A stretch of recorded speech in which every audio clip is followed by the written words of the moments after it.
Hey y'all, this is Laura with A2J Tech, and I'm here to show you how to format your forms.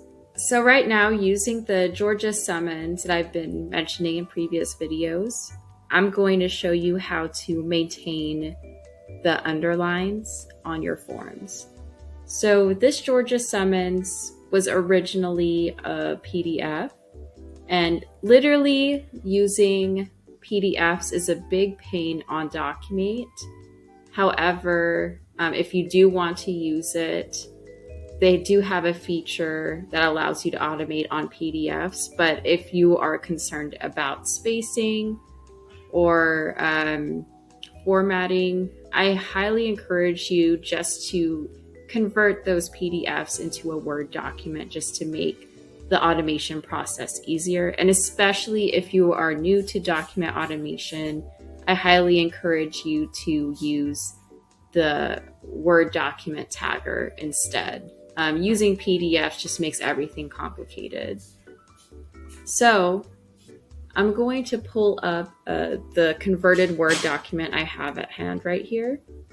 And as you can see, this Word document has a lot of, I want to say, pictures or anchored objects, like these lines here, which make it harder to automate on a Word document. So generally, if you want to preserve these lines, all you need to do is make a table.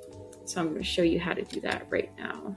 So sometimes your Word documents might have these anchored objects that will make it harder for you to edit. So what I recommend is always have the original PDF to the side and do your best to remove these objects for now, because currently, at least, my document is doing that. So, like I said, put your original PDF document to the side and do your best to delete these and rebuild it as you go. So the way I count the number of rows is looking at the spacing here. So starting from the petitioner, we look over, that's one row. We look at and civil action, that's another row, that's 3. Respondent, that's another row, that's 3. If you look here, there's this long line here, and we can actually make that by making a row. So that's how I'm counting 4 rows. And the way I count columns is I look and see where the underline begins and when it ends. So for instance, here we have 1, and then the underline begins, so that's a second column. And actually on the PDF, we have this this line that cuts through the middle right here. So that would be a third column to create that effect. Since it ends here, and then we have that other line begin, so that's 3. And then this is 4, and then we have 5.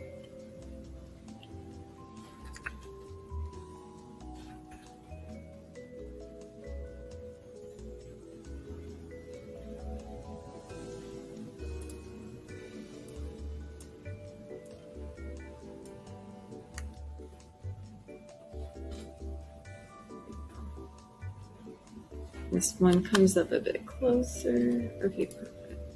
So now all we need to do is include the words in this table. So we have petitioner.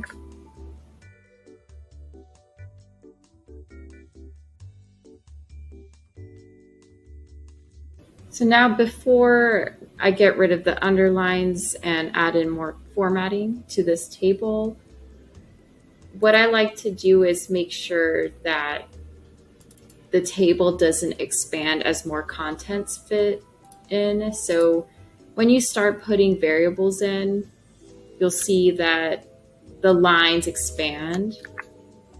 We want to prevent that. So one of the ways to prevent that is by clicking fix column width, and that'll force the characters to go down and maintain the spacing that you want. So if you plan on using underlines, I highly recommend doing it that way. just so you can preserve your formatting. All right, so now that we added this fixed column width option, we're going to go ahead and add more formatting.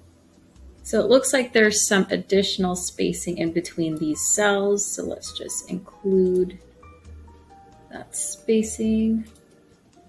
Here we go. If you need to push an underline closer compared to other underlines in your table, what you can do is just double left click the cell and get that column and move it a bit closer to increase the spacing you have here, so you can have a longer underline. So that's there if you ever need it. But it looks like the underlines on this form stay pretty consistent with each other. So we'll leave it at that. And this spacing here, a lot shorter. Okay, great. So one thing we can do with this cell underneath here is just merge it so that we can have that long underline without any breaks. So now all we need to do is on your home page near the fill bucket or the shading bucket, hit no border, and then we'll start including underlines.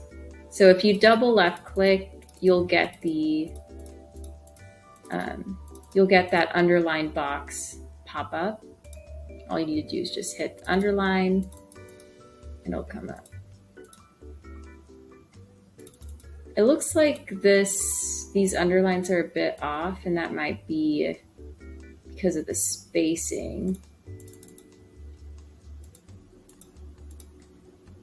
So let's just go back and fix that spacing.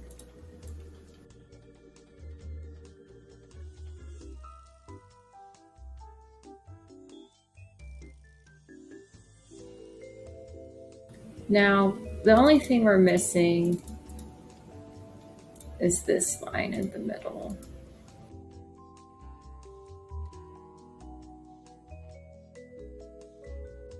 Oh no, since we merged this, we're missing that cell. So I just went ahead and split that cell up. Do the border. You can just move it back to make it fit.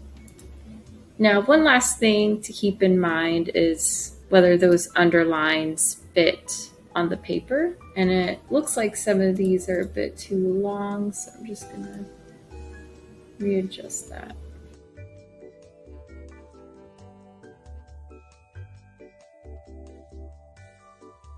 So now if you ever need to do underlines like this again, and which I will need to do down here when I input the addresses, now you know what to do.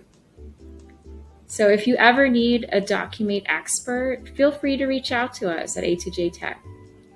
See y'all later.